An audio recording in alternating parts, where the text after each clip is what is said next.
రాష్ట్రంలో మరోసారి ఈడీ అధికారుల సోదాలు కలకలం రేపుతున్నాయి. ఈ ఉదయం మంత్రి పొంగులేటి శ్రీనివాసరెడ్డి నివాసంలో ఢిల్లీ నుంచి వచ్చిన ఎన్ఫోర్స్మెంట్ డైరెక్టరేట్ అధికారులు సోదాలు నిర్వహిస్తున్నారు.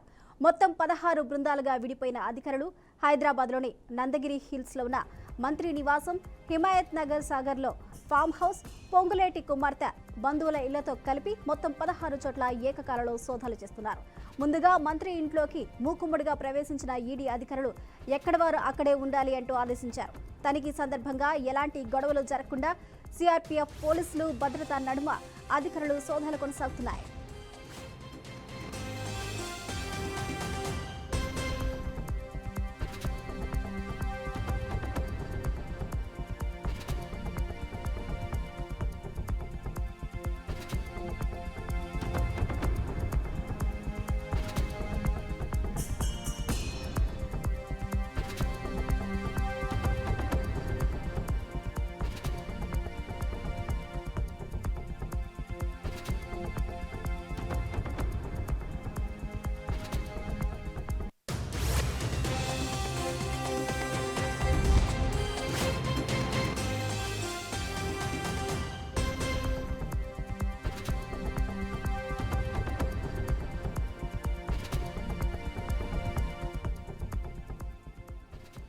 బ్రేకింగ్ న్యూస్ చూస్తున్నాం. రాష్ట్రంలో మరోసారి ఈడీ అధికారుల సోదాలు కలకలం రేపుతున్నాయి. ఈ ఉదయం మంత్రి పొంగులేటి శ్రీనివాసరెడ్డి నివాసంలో ఢిల్లీ నుంచి వచ్చిన ఎన్ఫోర్స్మెంట్ డైరెక్టరేట్ అధికారులు సోదాలు నిర్వహిస్తున్నారు.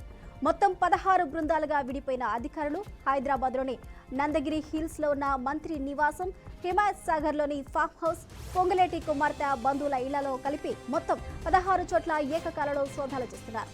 ముందుగా మంత్రి ఇంట్లోకి మూకుమ్మడిగా ప్రవేశించిన ఈడీ అధికారులు ఎక్కడి వారు అక్కడే ఉండాలి అంటూ ఆదేశించారు. తనిఖీ సందర్భంగా ఎలాంటి గొడవలు జరగకుండా సిఆర్పీఎఫ్ పోలీసుల భద్రతా నడుమ అధికారులు సోదాలు కొనసాగుతున్నాయి.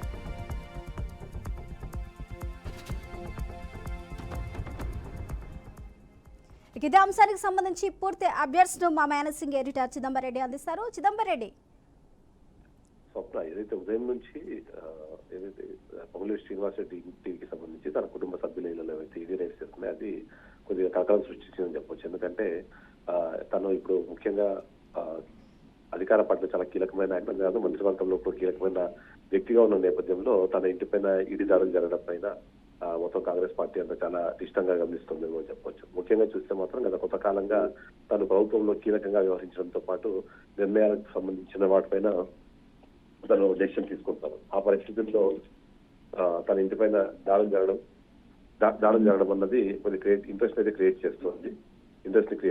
అయితే 15 చోట్ల ఒకేసారి 16 బృందాలుగా ఏర్పడి మరి దాడులు చేయడం అన్న విషయం పైన ఒకటి. అంతేకాకుండా ఈ మొత్తాన్ని ఢిల్లీ నుంచి డైరెక్ట్ చేస్తున్నట్టు ఢిల్లీ నుంచి వచ్చిన అధికారులే ఈ మొత్తం ఈడీ రైట్స్ లో పాల్గొంటున్నట్టుగా మనకు తెలుస్తుంది. అంతేకాకుండా సిఆర్పీఎఫ్ బలగాలని తీసుకొని వచ్చి, ఎందుకంటే అక్కడ ఎలాంటి అవాంఛనీయ సంఘటనలు జరగకుండా, అంతేకాకుండా ఎవరైనా సరే కార్యకర్తలు కావచ్చు లేకపోతే అక్కడ ఉన్న అభిమానులు కానీ ఆ రైట్స్ కి ఎలాంటి ఇబ్బంది కలగకుండా ఉండేలాగా ఏర్పాటు చేసుకున్నట్టుగా తెలుస్తోంది. అందులో ముఖ్యంగా చూస్తే మాత్రం ఆయన మొత్తం 15 చోట్ల చేసినట్లు, అందులో అతనికి సంబంధించిన ఫార్మా కంపెనీస్, రియల్ ఎస్టేట్ కంపెనీల్లో కూడా ఈడీ అధికారులు సోదాలు చేస్తున్నారు. ఇక ఖమ్మంలో తన నివాసము, అలాగే కాకుండా ఇక్కడ హైదరాబాద్ లో ఉన్న తన నివాసంతో పాటు తన కుటుంబ సభ్యుల నివాసాల్లో కూడా, తనకు సంబంధించిన బంధువర్గాల నివాసాల్లో కూడా ఈ మొత్తం ఈడీ రైట్స్ అయితే కొనసాగుతున్నాయని చెప్పాలి. స్వప్న రైట్. చిదంబరం, ఇప్పటి వరకు కూడా ఒకేసారి 16 చోట్ల 16 బృందాలు కూడా 15 చోట్ల 16 బృందాలు తనిఖీలు చేస్తున్నట్టు తెలుస్తుంది. మరి ఈ నేపథ్యంలోనే ఇప్పటి వరకు ఎలాంటి ఇన్ఫర్మేషన్ అనేది గ్యాదర్ చేయడం జరిగింది? ఏవైనా డాక్యుమెంట్స్